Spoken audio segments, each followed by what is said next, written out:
right. Welcome to Bouqui'S Place. It's gonna be an amazing day. We're not waiting. We're not waiting for people to gather. We're just gonna kick it. Drum roll for the one and only. Hey, what's up? What's up? What's up? My friend. My How friend, you doing? friend. I was gonna call you how Dan Foster Yes, sir. would have called you. I was gonna say Segun Obe, but R.I.P. So That's how you call. You remember? Segun Obe. How you doing? how are you, my brother? Wow. Man, we miss Dan Foster, man. Shout out to his family, and everything. I mean, I commensurate with Nigeria and the entire world. Losing a great man like that, Yeah. amazing gift to the body of Christ. Yes, absolutely. Good to be here with you. Yes, welcome Mama, look, Mama, I made it. welcome to Bouqui'S Place. Welcome to Bouqui'S Place. Thank you. Yeah, so Thank you. Thank you. we're just gonna jump straight into it. So this is what we do at Bouqui'S Place. We don't talk about the awards or the wins or the accolades. We talk about the grit and the grind. We talk about the necessary things that matter, the tools that people can use practically to equip themselves in times of trouble. So we bring people like you to share your journey. It's all about ordinary people in their ordinary lives doing extraordinary things. And so you're going to start with your story. You start with where you were born, and then we flow with your tide. Wherever you go, we go. So you're leading this ship right now. Welcome Wow. to Well, I like to say welcome to everybody. And, the few things I'm about to share with you guys, I've never shared on any platform. Most of the things I'm going to say, the truth is I just like to keep my personal life personal. But when you called me and said to me I should be open about it, I said, you know what, God, let's do this. I mean, it's my first time, and it's always the first time for everything in life.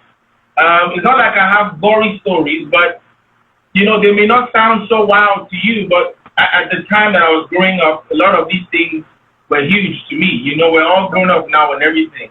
I'll start from being born in the first place, I was born in the United States of America to start with, Washington D.C. to be precise, and it was like as if, I mean, look, I'm gonna be real. I'm just gonna jump at it. Yes. It was as if I was just born, to like I was always trailing behind. I was never a forefront, even from birth. My father had been an ambassador, and I had three siblings, three older siblings. So I'm the last born in the family of four kids. But the first, second, and third seem to enjoy life, and I always seem to just trail behind. I mean, that has always been my story. I remember Tunde, of course, Tunde Obe. If you all know the name Tunde Obe, synonymous with true, T.W. He's my brother. And so basically, he's the third born. I'm the fourth. So there's Wale, there's Banke, there's Tunde, then there's Segun after last.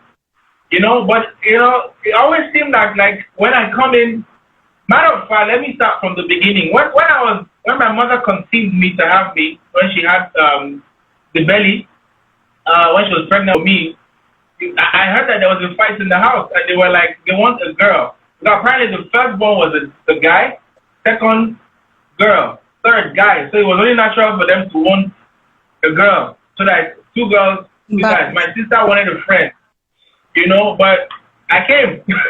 So, I mean, I'm a boy. And he was like, I heard my sister was not too happy when I first came home. Like, wait a minute, we want a girl and all that. But that's on the lighter side. Let me take it in. And shortly after I was born, 3 years after my father died, my father passed on. I never had a father figure in my life. The others knew him. They knew, in fact, they say I sound like him. That when I speak, I kind of sound like him, like my voice, not my singing voice, but my speaking voice, where I'm talking to you now. And this is how he kind of sounded. He didn't have a deep, manly voice. He had a light voice like this. And for some reason, I never got to meet him. That's one of the biggest painful things that ever happened to me. I know that a lot of people watching this right now, that probably lost their fathers early. At least they knew their fathers for a while. I never even knew my dad at all, not even for a day. I mean, but I understand that he used to take me to his office because he was an ambassador. So he used to take me to his office. I think he had a premonition that he was going to die and he was not going to spend time with me. He take me to his office, I'll be in my chair, the little chair rocking there, and he would just keep me there for hours. And then later towards like after he decided to take me back home. And then just 3 years after I was born, he was learning how to swim. And then he drowned and died. That for me, it was just like, growing up without a father figure. It really affected me later on in life, especially when I was going to school and everybody would come with their dad. Of course, obviously, we all have this thing where we do a PTA, Parents Teachers Associations and all that, where, you want your parents to tell you to bring your dad and all that. I never had a dad to bring. And don't forget, I was the last born. That's one. Another thing was growing up was now not even easy for me because the three ahead of me were way older than me. Kinde is the one before me. So he's about 6 years older than me right now. So imagine all of them in the same league, all of them they talk because it was a year. I wasn't really planned. Experiences, yeah. Let me just say it straight up. I wasn't planned. Each of them had a year or two between them. I was like a love child. They didn't plan to really have me. They wanted to have three, but I just happened along the line. I think they went for their second honeymoon and I happened. Anyway, so, psychologically, I think I was almost going to be affected. In fact, till today, I think I'm still affected by what I'm about to tell you guys. It seemed like the first, second, and third one, because their ages were close, they could talk to each other, they had things in common, they enjoyed the same things, they grew up together. I was like 6 years younger than the third born. So imagine second and first, maybe 7, 8 years. So there was nothing, while I was doing goo goo gaga, they were already talking. So imagine calling your brother as Uncle Kinde in the house. I never really, and funny enough, I never had friends. So when they are doing their thing, I was always alone, all by myself. I think I lived most of my growing up years all by myself. And it wasn't healthy for me because I wanted friends too. I wanted people to talk to. My mom didn't allow us to go out that often because she always feel that, look, if you go out there, you can be exposed to a lot of things. So when you're done in school, come back home. I come back home and there's nobody to talk to. It's like I'm all by myself. I'm in my room. I do my homework. It was being alone at that age, not having a real friend. And my brothers, we had no discussions. There was nothing in common that we could talk about. It was really, really hard for me. Of course, I finally grew up just knowing that, I had to start building a relationship with people. It was hard. Because, from the house, you just find that they only call you to buy things. Hey, Segun, okay, go and buy. Let him go and buy us. I was the one that just watched the place. Right. And it really does affect the mind because as you grow older, you feel like you're not worthy to be a part of. I don't know if you understand. It wasn't like they treated me badly. It wasn't like they beat me up. It wasn't like they molested me. But just that psychological feeling of you're by yourself.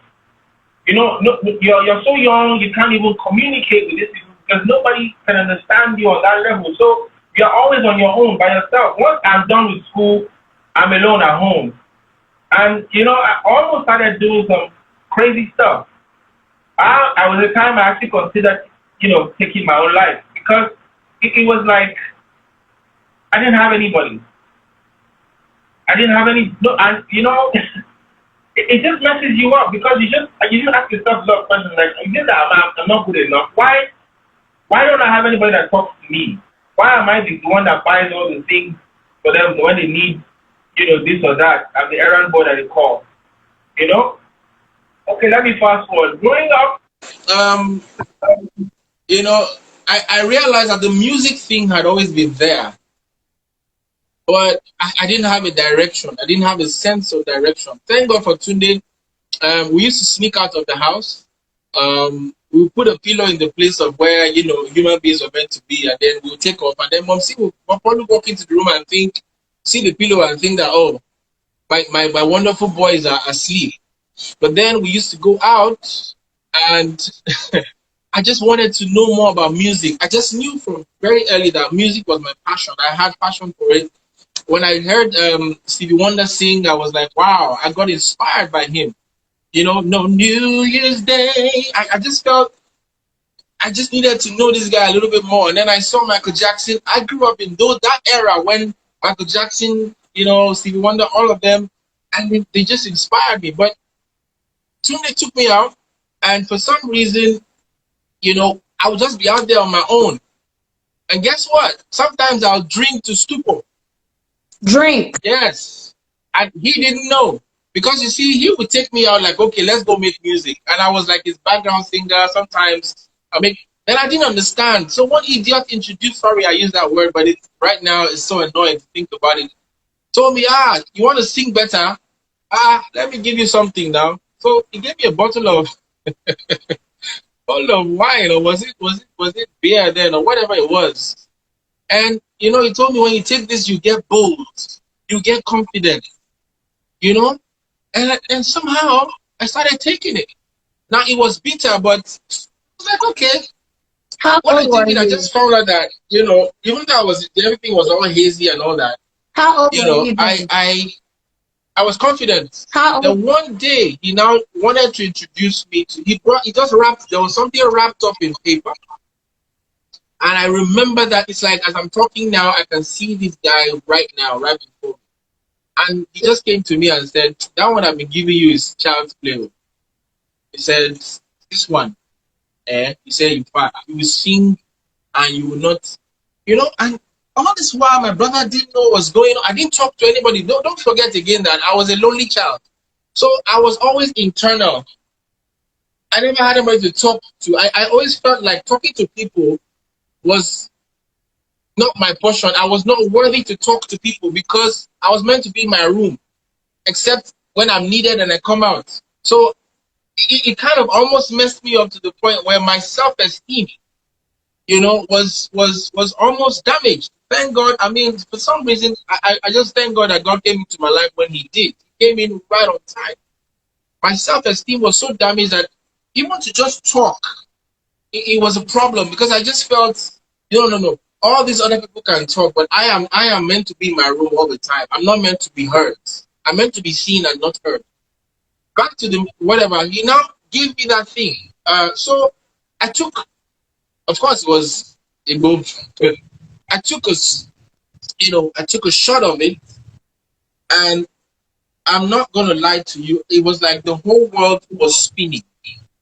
As I couldn't breathe anymore. I was not, and I was meant to go on stage in about a couple of minutes from that time.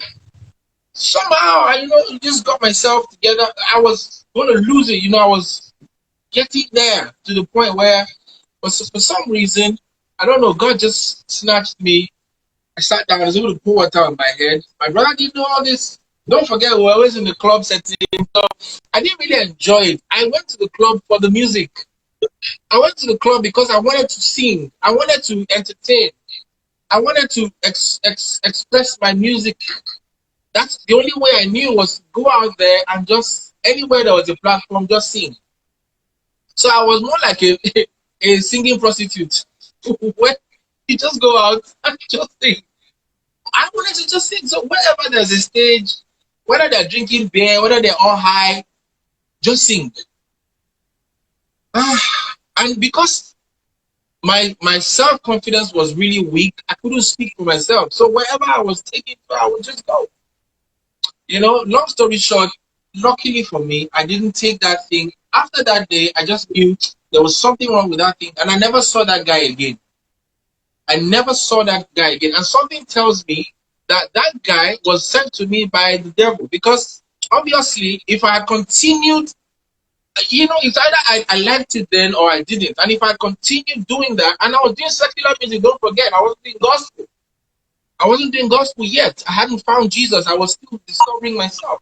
So if I had started on that journey, on that, taking it go and all of those things, only God knows where I would have been today. But for some reason, I just from that day, and I never saw him again. Long story short, we had all that time. Now I grew to the point where I now joined the record label. Oh goodness! Listen, if you don't know what you're signing, ladies and gentlemen, don't just pick a pen up and sign things. Be aware of what you're about to put your signature to. I'm talking to young artists now. Before you sign any document, be sure you know what you're signing. Mm. Maybe signing away your entire career for the rest of those years that they're going to sign you up, or even more. You don't know what you're doing. Don't forget, my self-esteem was still not on point at that time. I was signed to a record label, and guess what? They wanted to change me to a secular artist. I joined them as a gospel artist, but they saw, see this fine boy. We can change him. Well, let's not tell him. Let's learn him in. Mm. Listen, no record label will sign you up just because they want you to blow. They want to make money too. And so whatever it will take them to make money, even if it is changing your destiny around, they will do it. So for me, remembering these things now, man, I'm just like so blessed that even though I signed, the record label owner still had a heart. He wasn't so totally heartless. And that's what saved me. The things I signed, I can't tell you right now, but I almost practically signed my freedom. This stuff like they can call you anytime. They can change your work at any time. And I signed it. I didn't read through. I was just so excited to sign. So when they were giving me secular songs, there's a song online right now. If you can go, just type "Marry Me." I did that a long time ago. Will you marry me, my lady? I did that way back. If you just type Segun Obe "Marry Me," it will probably come up somewhere on YouTube. That was not really my idea. It was a record label telling me that I need to compete against certain artists, the two faces of this world. They were wondering why a two-face was singing. And at that time, African Queen was still the song that everybody was listening to. And that was and they felt, can't you do a song that will, this thing creeps in on you. You're seeing them every day. You're like, hey, how far? You don't realize that they have a plan. They are deliberate. Mm. The devil is deliberate. Oh. Mm. The devil doesn't just do stuff. He is deliberate. They knew what they wanted to do with me, but they started with, okay, they were recording some gospel songs for me, which they knew they will use. They were not focused on those gospel songs. Because I came in as a Christian. I told them I'm a Christian. For some reason, they just kept putting it in my head. You can be the next Kelly. You can be the next, you can be the next lover boy singer that all the girls will. I was buying it small. Don't forget, I started with secular music. So this was the enemy pulling me back and saying, because after all of that sniffing stuff scenario, I gave my life to Christ. Thank God for my mother. That's another story. Maybe I should just cut it short. I mean, my mom, bless her soul now, she's late, led me to Christ. She actually came back from church one day and she saw me playing ball outside. I'll come back to the record label story. I just had to deviate a bit. Sorry about that. But I'm sharing as I remember them, And so she came back from church and she saw me playing football outside. And she just came into the house and I walked in after her, and she started crying. And I said, Mommy, why? Now, this is one thing, since I lost my dad and I never knew my father, I'd always decided in my heart that I would protect for my mom. Four of us, imagine, she took us up and took care of us from me. I was age 3. At 3 years old, I was still doing that, till that age where, I was probably like 17 or something. Well, how old was I then when I gave my life to Christ? Maybe 15. And she said, I said to her, I said, Mom, why are you crying? She said, man, God bless mothers. God bless mothers. I mean, Any mother anywhere, wherever you, whether you're a single mom, I don't care if you're the one that's called you single mom, or you're a mom who actually, is married and you have a kid. Shout out to you. God bless you guys. At the end of the day, she said to me, she said, you know what? Um, she was just crying. She said, you're the reason why I'm crying. I said, Mom, what have I done? I'm just playing ball. She said, yes. She said, when I go to church, I see young children, singing in the choir. I see young children doing drama team. They're in a drama group. Some of them are even, they are the ushers. And my son is not among them. And it breaks my heart. When are you going to make me smile? When are you going to come to church? And I said to her, I said, oh, I followed you to church once in a while. And I said, no, not once in a while. I want you to actually come to church with me every Sunday.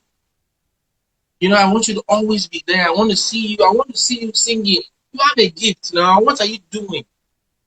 And she really started sobbing. I started crying too, and I held her. I remember the spots right now. I'm getting a little mushy, but I'll just, it's fine. And I held her. I said to her, I said, Mommy, if coming to church with you will not make you cry, I'll come to church with you next week Sunday. She said, you will? I said, yes. Next week Sunday, let's go to church. Thank you. And it was such, what do you want to eat? She did everything that week. Oh God, she gave me extra meat. Oh Lord Jesus, I had a treat, man. And long story short, we went to church. And then there's one Reverend Mrs. called Reverend Mrs. Ibidu. I remember I was in first school there. The woman, just very powerful woman of God. She just laid. Till tomorrow, I still call her mommy. She still follows me on Facebook. Wonderful woman of God. And she just laid hands on me and said, from today, you will never, ever feel good to miss church or to miss the presence of God. I said, amen. I never knew that prayer was deep, that it was going to be real. She said, any day you miss the presence of God or you just miss being in church, you will not be comfortable. I said, amen. Those amen now. Amen. Till tomorrow, from that day, this was about more than 20 years ago. When I'm not in the presence of God, or I'm not, there's something missing when I'm not on a Sunday, if I'm not either streaming online or I'm in church. Something churchy has to be happening, not just Sundays, but I'm saying particularly on Sundays. And then I joined the choir, my mom was so happy. That's how I became born again. That's how I gave my life to Christ. But now back to the record label thing. So my mother had passed all this time. I joined the record label. Now, the truth of the matter is, they wanted me to delve this. When I recorded the song "Marry Me," the content of the song, first of all, was going into love song type of thing. But I pulled my record label owner to the side and said, this is not the plan. When we started, I told you I'm a gospel artist. I told you I do gospel music. But I'm singing a love song. He said, no. There's nothing now. Look, listen. When you sing a love song, come on. It's nothing. When I was now about to argue, he now brought out my contract. And showed me a paragraph in the contract.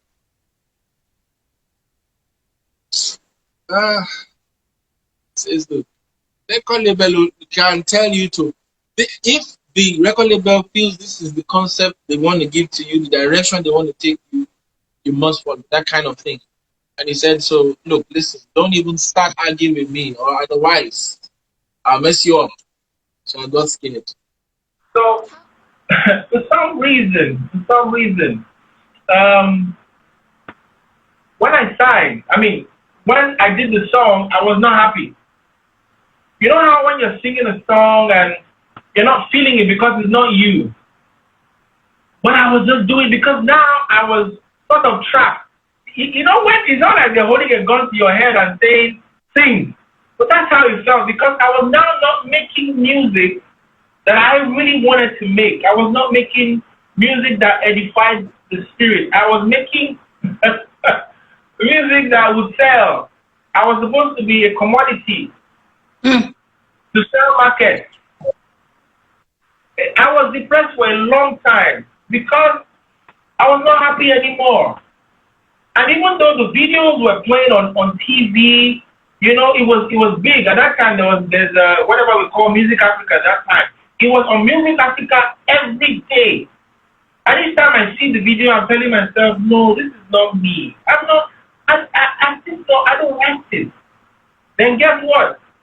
That place I was running away from, I had to go back there, the club. Because, you know, when you make a secular music and it's kind of relevant and people like it, you can't sing it in church.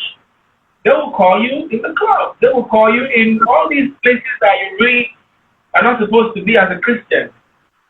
And I found myself going back to these places again. And, you know, it was like a fight for my soul. I felt it at that time. It was like I either made up my mind to follow Christ or I was going to go south and just become a secular. And guess what? I had everything it took to be the biggest artist in Nigeria. Let me go back a little bit. When we started gospel music, it was only Samsung and me that I would say were the vocalists at that time. I'm sure you remember Bouqui'S. Samsung and me. Other person's kind of style of singing was different. In fact, let me throw this in real quick. There's another thing I remember this now. When I was in my church back then, before I went to house, one of the reasons why I had to go to the House of the Rock. You know, when I sing, because you know when I sing I have some tweets, I do a lot of wrist and runs. Do you know that in church they used to talk about me behind and say that I was a devil singer? Because, you know, in that church, they would sing, when Jacob met Jacob, upon the lone, those kind of, you know, those kind of songs that are not contemporary, but are classical. So, when I come, I would just twist and go, ooh, and they'll go, no, that devil boy. I didn't know.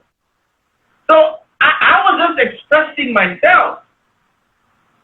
Man, you know, the devil really tried to oppress me a lot with this same gift that today has become something. That's why I've always been unique. But some people think that I just woke up one day and I just started twisting my voice and singing like an American.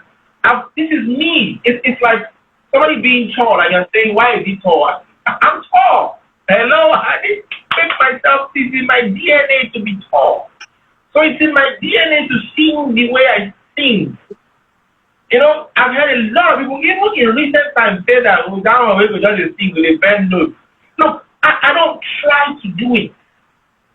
That's from, if you can ask my brother, he's still alive, Segun Obe, that's how I've always been. It's just that I've reduced my wrist and runs now drastically. But at that time, ladies and gentlemen, everything I read, every single note. Now, back to the matter. At the end of the day, they will call me devil singer, you know, and say, don't let him lead any song. When he comes now, he will sing like Michael Jackson. They will laugh at me. I was being in church. I was being made fun of in church. But while members will see me and they'll be laughing, and I will not understand that they're making fun of me. So for many years, I wasn't even getting lead songs. They were not giving me songs to lead. Because of the way I sang. They say when it comes down, he will start twisting the song and making it look like as if he's singing with all these secular guys. Don't give him something to sing or put him at the back. So I was always at the back. And I used to wonder why. Then the music director came. And then he now heard me sing once and said, what have you been doing at the back? The same church, but he had a more modern mindset than those other guys. Then he started giving me lead to sing, you know? But he almost also messed up my mind because for a long time I used to go ask myself, am I really a gospel singer? All this that I do, my wrist and runs, is it bad? Is it demonic? Yeah, I got there where I didn't even I didn't understand. I didn't know whether to tell myself I was doing well. And because I hardly got, but don't forget I had no father. And then at that time too, my mother had died. So I basically was alone in the world most of the time. I was just a child of favor. You know, because if I was going to go really bad, that was when I would have just lost it totally. But something in me would always pull me and tell me, no, you can't go the other way. You keep walking this way. You know, back to the record label thing, I just have to pull that out. Like I told you, I'm pulling out things and I remember them. Back to the record label thing. Anyhow, we did the song. Like I said, it was a hit, but I was not happy. And just about that time, they were about to ask me to start doing more of those types of songs. And something in me just told me, no, you have to stop.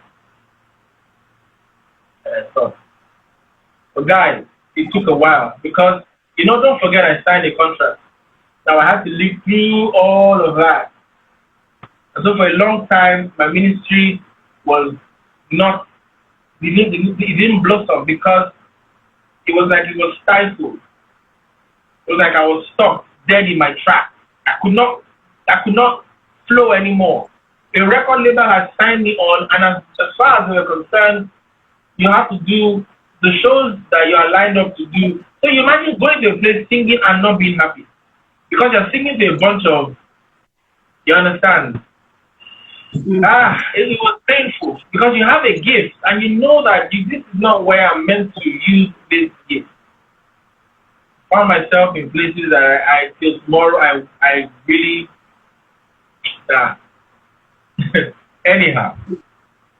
But we thank God. At some point after the contract was over, I ran so fast.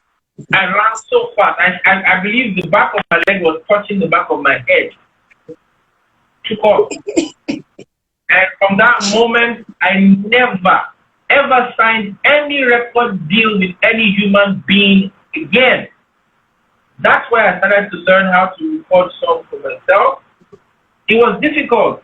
There were times I would not eat. I would be starving. Ladies and gentlemen, I was an artist. I was Segun Obe. I was on television. But I was starving. There was no food because I wanted to shoot the video. Most of the videos you see on YouTube, they were out of hunger. But I knew that I cannot sign my destiny to people who, you know, will use me to, how do I put it now, to achieve their aim. And then at the end of the day, I'm not fulfilling my call. But I'm making no money. And the most dangerous place you will ever be in your life is to make money but not be happy. Or have a lot of money, have everything in terms of material stuff, but the joy inside you is not full. I had to sacrifice, ladies and gentlemen. I had a car then that I had to sell. I was entering bus because I wanted to shoot videos and make music that I believe my spirit wanted me to make, that God gave to me. There's a particular, when we're done with this, if you all can go on YouTube, there's a song there called Ale Wile She. When I recorded Ale Wile She, I sold my car. I sold my car. People didn't know I was taking buses. I was keeping up appearances. I sold my car. People will see me in the bus and say, is this not Segun Obe? I was just typing. I'll be wearing face cap, wearing glasses, but they will still recognize me. So embarrassing because they were now wondering, he's so broke now. Is this not this guy? Don't be too new, big brother. I see they will touch you. They will touch you in the bus. Yeah, Segun Obe, you there here? Just to make music, because I didn't want anybody to take the glory for where I was from. I knew I was going somewhere. Sometimes I was in the house on the rock. I was living on the mainland. I would wear a shirt. I mean, you know, house on the rock I'm still in house on the rock, but then at the Muslim Center, sometimes you wear a jacket to cover a shirt that you torn. I had no other shirt. I had two shirts, one black, one white. I wore the black shirt so much that it started turning into white because when the fabric has been washed severally Where? and then color starts to wear out and then the color under it or whatever. So it was tearing. I had to be careful when I was buttoning the shirt up so that it wouldn't tear. And I'll go to church and lead praise and the power of God will fall. I'll be dancing like I'm crazy. Then when I'm going home, I'll stand outside because I had no car. Outside Muson Center, hoping that somebody will pick me up because I had no money, I had no car.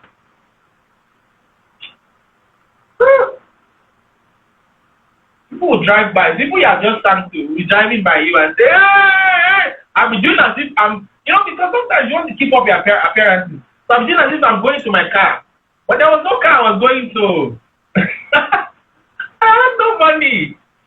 Then finally, when the whole church is now empty, then I now see one person. I now say, I beg. If you need money, I don't lost my wallet. I'll be lying. I just finished leading praise worship. Don't lose my wallet. I beg you. Feed. Somebody just give me money and I'll now use it to enter box to Kenya. And all of that. Finally, I bought a car again. And all of these things were happening. No help. Another thing I had to conquer was being Segun Obe because my brother was a superstar before me. So everybody always says, Tunde Obe's brother. Nobody actually knew my name at some point. I was always referred to as Tunde Obe's brother. People think, yeah, when you start, it's nice, yeah, but after a while you realize you don't have any identity, man. I'm just calling you Tunde. So I had to start coming out and say, I am Segun Obe. I'm not Tunde Obe's brother. Yes, I am, but my name is Segun Obe. It wasn't like I was hating on that, but the fact is, I worked so hard. I didn't work that hard to just be called Tunde Obe's brother. I needed my name to be out there as well. Yeah? And so, things affected my mind. So many things where he was always, and don't forget that lonely child that was always by himself. So I never really talked to people. Even till date, I can't really say I have friends. That time kind of wired me to where I am now. I'm now this very quiet person. I'm very internal.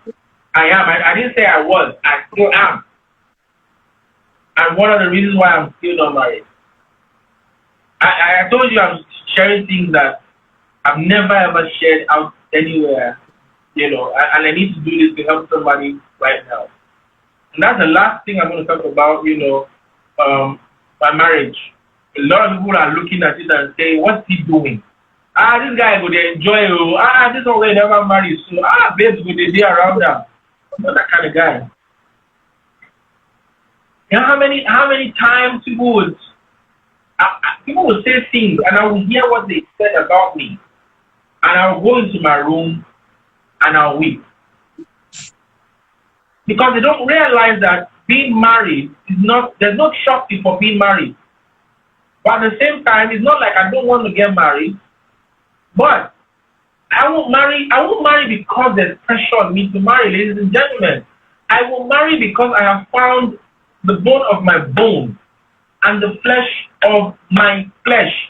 Anything you force to happen in life never lasts.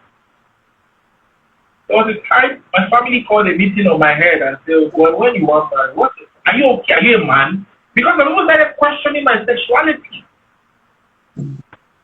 I'm wondering if I was gay or something. God.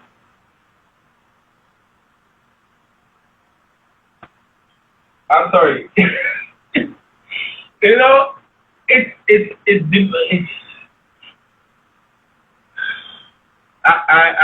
I mean, right now I'm just in it.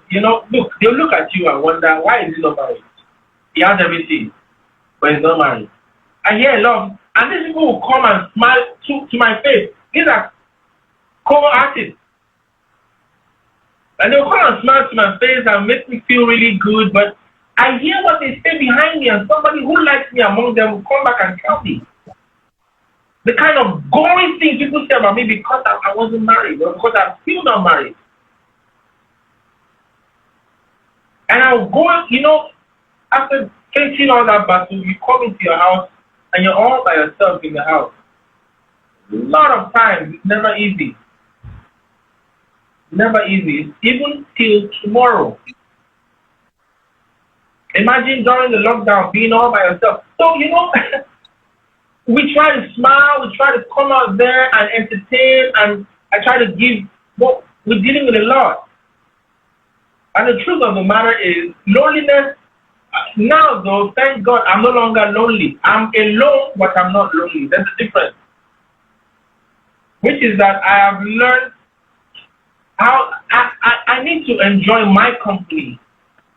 Yes, I need to love me. I need to understand me. And then if anybody else comes my way, I can now begin to think of understanding them. But whether anybody is with me or not these days, I'm cool. However, that doesn't mean I don't really want to. If people feel that he's never going to get married, I've heard somebody say, somebody I used to respect, somebody that's respected in this country, who's an artist. If I mention the person's name, you will do. Person said, this guy don't go marry again.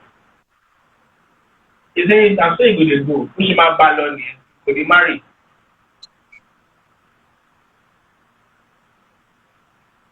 And I still have to come out and work with these people and smile with them and behave as if I've not heard what they said about me behind me. Well, that's it. I think I'll just stop there.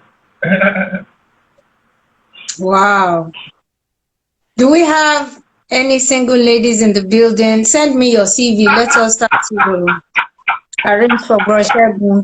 Bro Segun cannot be alone. The Bible says it is not good. The Bible says it is not good that man should be alone. It didn't say anything about a woman, So me, I'm okay. You. Bro Segun, man, thank you so much for sharing. That was really you pouring yourself out, and that's what we do here. This is like for us a therapy session. Stories that people have never said because they didn't think it mattered. But then pouring it out, a lot of people call me back and say, "Bouquie, thank you. I never said that before. I feel so light." And then some other people say, "Oh my God, I thought that situation was only me going through that. I didn't know someone of this stature could go through that. And now that they pull through, I can pull through too."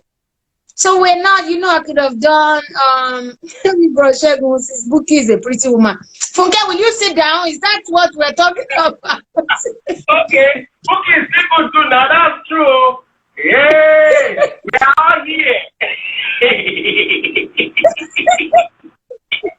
Listen, just focus on the thing, hands. Focus on the thing. No, but really, you see, Okay, go ahead. No, go ahead. No, I was just going to say that, some people actually came to my face to say some things also. So it's not just behind. Those that were saying it behind were not bold enough. But, those that have come to my face to say some things, I'm surprised at what they say to me, about this marriage thing. And then some of them, their marriages hit the rock or it's not working well now. And I'm just like, you know what? Look, they're rushing probably for whatever reason, but look at them today. They didn't quite make it. That's this. I'm not laughing at them or whatever, but I'm just saying, why criticize another man's life? Why make another man feel bad for what he has not done? Why don't you just, if you can't help me, if you can't help somebody, leave them alone. Don't make it worse. Yeah. Absolutely. If you can't help me, okay, edited. So what we do here is we practically equip people. So you're going to tell us how, because there might be a single person listening right now, how did you get to that space that you were okay just loving yourself and being by yourself, so that someone that's going through that, someone that they're talking about on their job, at work, Yeah. their family. Because you've said a lot of things. You said in your family, if you're just joining, you have to watch this on Bouqui'S Place on YouTube. He talked about being alone in his family because he was like the love child, 6 years interval, and he didn't have anybody to relate to because they had nothing in common. How did you?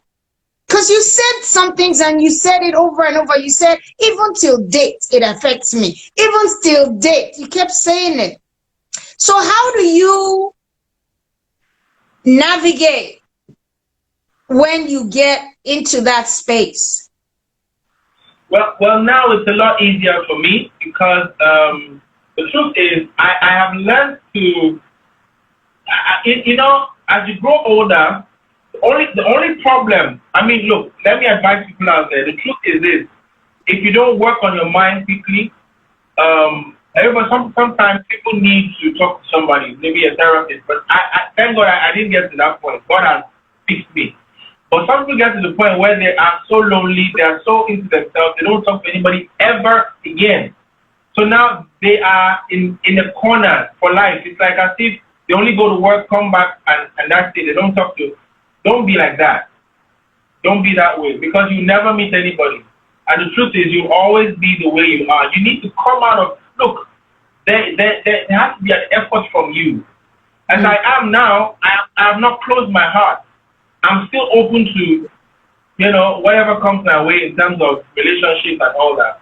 And I'm not bitter, I'm better.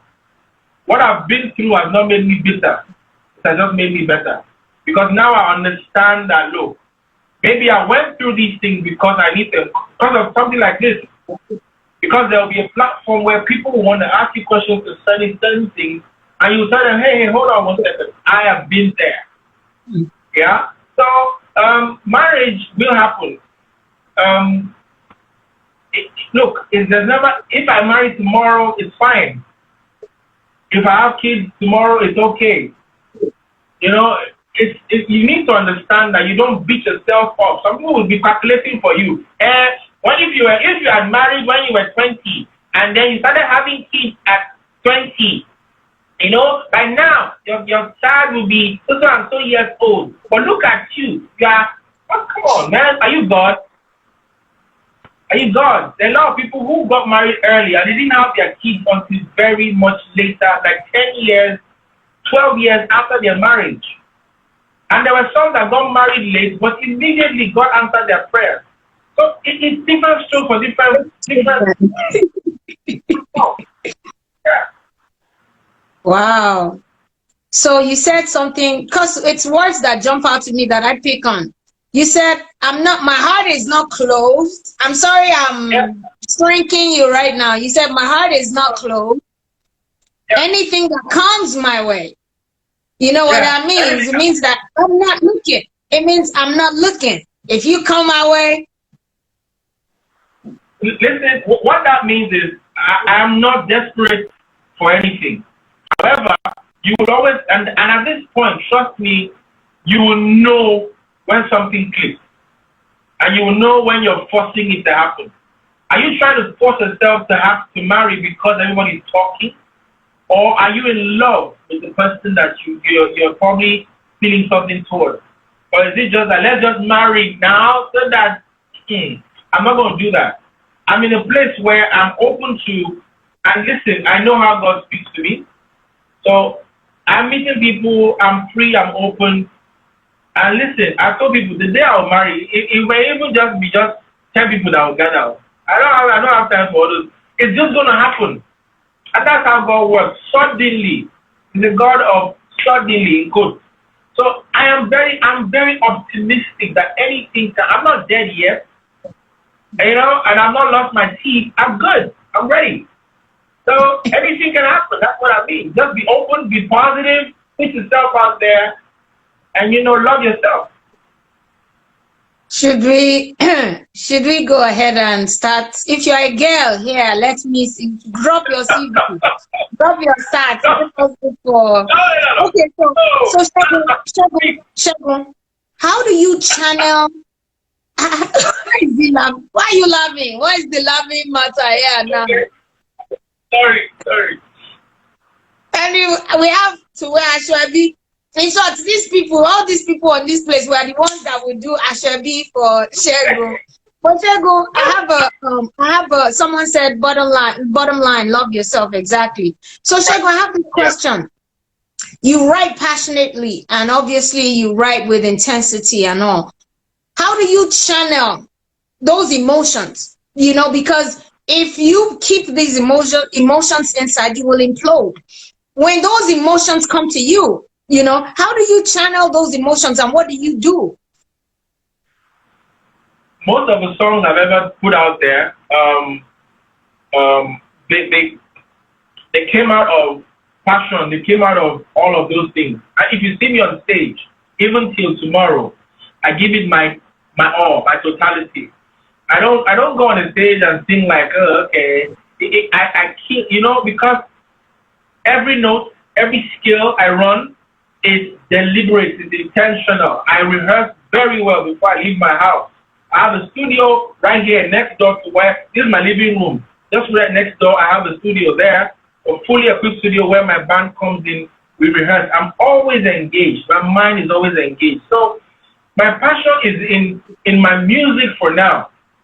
And I just know that when it's time for me to move to that other place where, you know, I have to do a relationship or marriage, whatever, I'm ready. You know, it's like somebody that tells you, look, I have love to give, but I won't give my pearl to swine. You know, Yeah, so I second that. Yeah. right, because I know my heart. I know the kind of heart I have.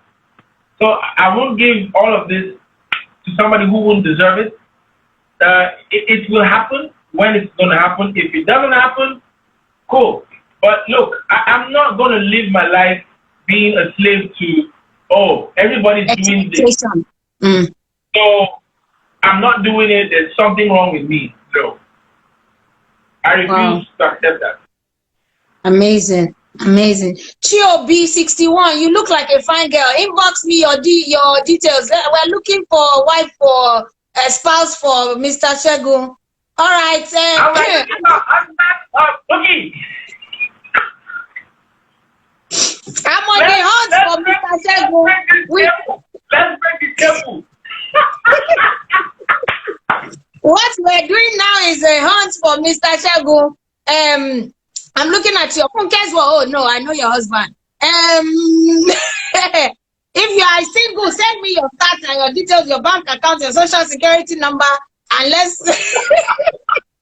your bank account and password. Then we get results here. We do it right at Bouqui'S place. Anyway, Segun, you are a fantastic gift to the world. We cannot overemphasize that. And you've poured out of your heart. And, you know, we love you and we thank you for coming to Bouqui'S place. What projects are you working on now? Well, I'm a voice coach, and that's basically my focus. I train people all over the world. I have students from Canada, I have students from America, from Aberdeen, from all over the world, but I do it online.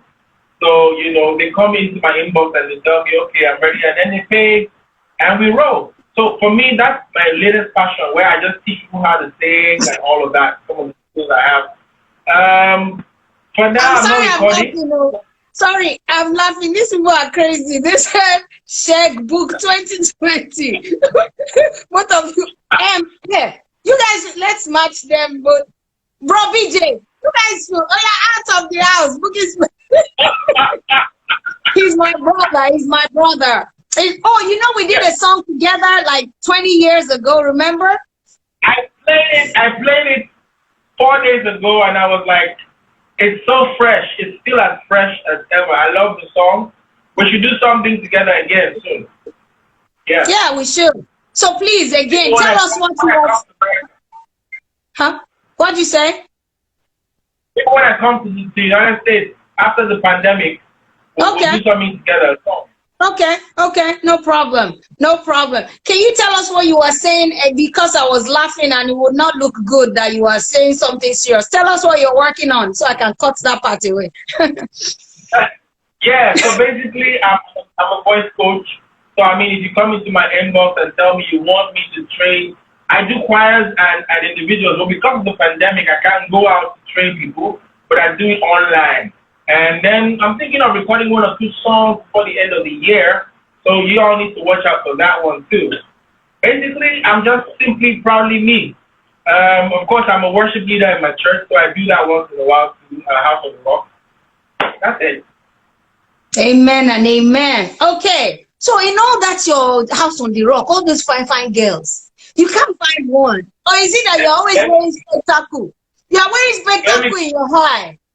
Let me crack joke for you. You know, imagine, think about it. Okay, let's say we won't have two services. I come in before everybody, and I'm the last to leave. So how do you see this? Because you're standing there. Listen to me. When you're singing, you open your hand. Open your hand. Hallelujah. Jesus will show himself strong to you, my sister. I see you. When you are rapping, open your hand. Open your hand. I said we will break this table today. We have only 20 seconds more. We have only 20 seconds more, unfortunately. So share your eye in church. When you are singing, don't be you close all your pictures. You are closing your eyes. Don't be closing your eyes when you are singing. Open your eyes so that the Lord may reveal to you that He showed Abraham. What your eyes can see and cannot see, I will give to you. That's how you have to be operating. Why am I using microphone? Okay. 29 seconds. Segun, thank you so much for coming to Bouqui'S Place. We love you. He's a voice coach. Slide into his DM, all the single ladies. All right, take care and God bless you. Follow him on his Instagram and let's encourage him. We love you.